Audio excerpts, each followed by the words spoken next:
Minecraftpe, and today, for my first ever YouTube video, I am going to be showing you how to build one of the most simple contraptions in Minecraft Pocket Edition, the double piston extender.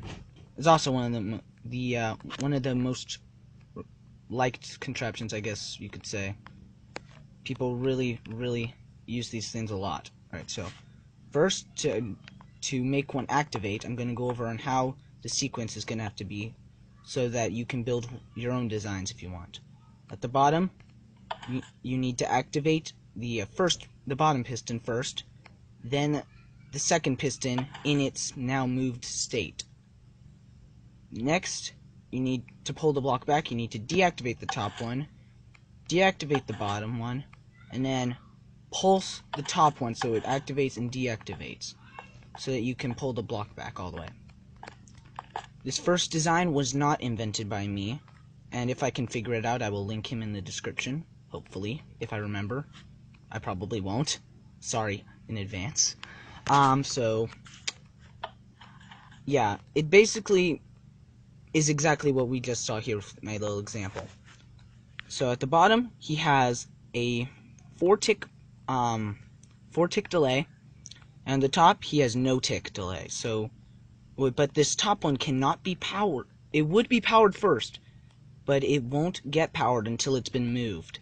So after it moves up, then it gets powered and it can extend. And then when we deactivate, it gets deactivated first because it's in the correct position.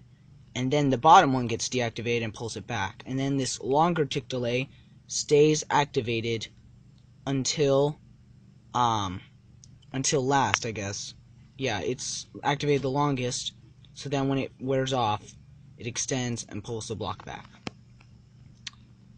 So over here is my design, and I actually came up with this by myself. I forgot a lever here, but I came up with this all by myself, actually in the middle of the night while I was sleeping, or I was supposed to be sleeping. So, first, it's basically the exact same timing as over here, except for one minor difference. What? Oh, that shouldn't be set to that. Actually, that should be 1 tick. So it's basically the exact same length as that one, except for one minor difference. This top piston is powered by 1 tick, and then after that 1 tick, it goes through to the 8 ticks. So this is technically like 9 ticks. But that's just for more compacting. And before you say, hey, you could pull this back here and put redstone there, you cannot do that, because then this will power through the block and power that redstone. So, which would keep it activated permanently, which is not what we want. So when we activate it, this one extends first, then this one. Then, when we deactivate it, that one de-extends first, then the bottom one, and then it re-extends and pulls back. So now, first I'm going to show you how to build this design, because, well, this is the one I use most, and it's more compact, and you can tie this one together for 15 blocks anyway, not infinitely, but for 15 blocks. So, we're actually going to build this mirrored, so you can see both ways this can be built. Okay, so, first, we're going to have to put those 2 blocks there, right? Put 1 block down, and this is where you're going to put your pistons, this block right here, the one I'm standing on. So, you're going to put 2 pistons up, and on the top of this other block, put redstone dust. And keep in mind, one of these 2 blocks is going to have to be underneath where you want the double piston extender to be, and that's where you need to put the pistons. So, next here, we're going to put redstone dust right here. So, just to keep in mind, the pistons are over on this side, and back here is just redstone dust. Then, a repeater on 4 ticks, and that's to make the bottom section here that will extend that first.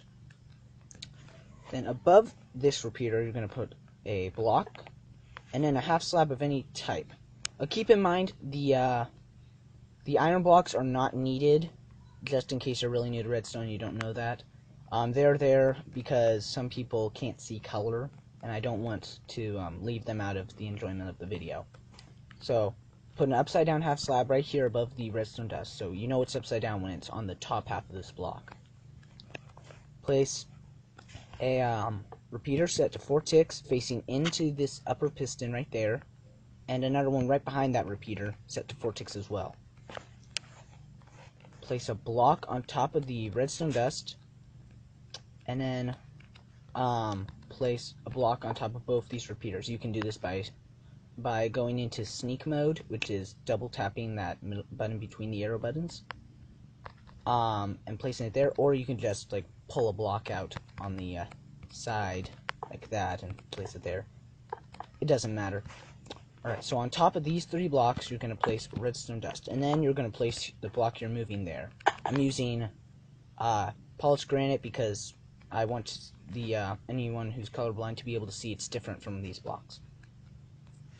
So now all you have to do is send power to this block, but it can't be like redstone dust power going into it. It has to be at least a repeater or like a redstone torch or something. I don't know how you'd hook up a redstone torch to it, but it has to be a repeater or lever or button. I suggest a lever. When you flip it, it'll extend, and when you flip it back, it'll roll back. And before I build this second design, I also want to let you know there are other designs. There are in fact ones that that can move 2 blocks up and then pull 2 blocks down without slime blocks. They're really cool, but I don't know how to build them. So instead we're going to just build my design here, and yeah, in a future video maybe I'll do his if you guys want to see it. So we're going to place a lever right there. We're building them kind of close together, but yeah, that's where we're doing it. This allows me to refer to this design as I teach you.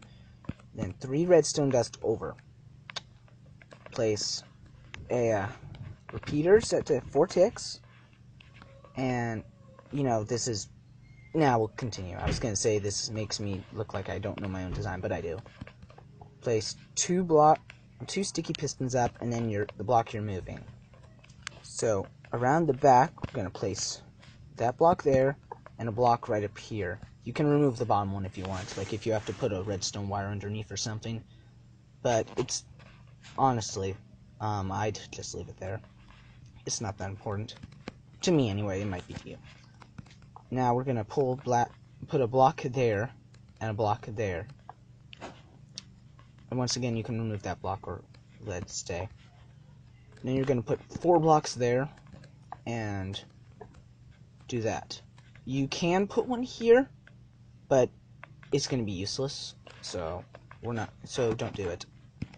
You can if you really want to, but I don't know why. So yeah, then you just run redstone all the way up here. Excuse me, sorry. To this repeater, and then pull down the power, or hold on, no, never mind. Just put these blocks here, one there. You can, once again, you can leave or remove that block. It doesn't matter. And then down here, you're going to place redstone dust on these 2 blocks that I've raised up. Hopefully you can see them. And then you're going to place 3 blocks coming away from there so that they perfectly line up with this. Place 1 redstone dust and 2 comparators, both set to 4 ticks, and that should be it, right? Yep, there's the design.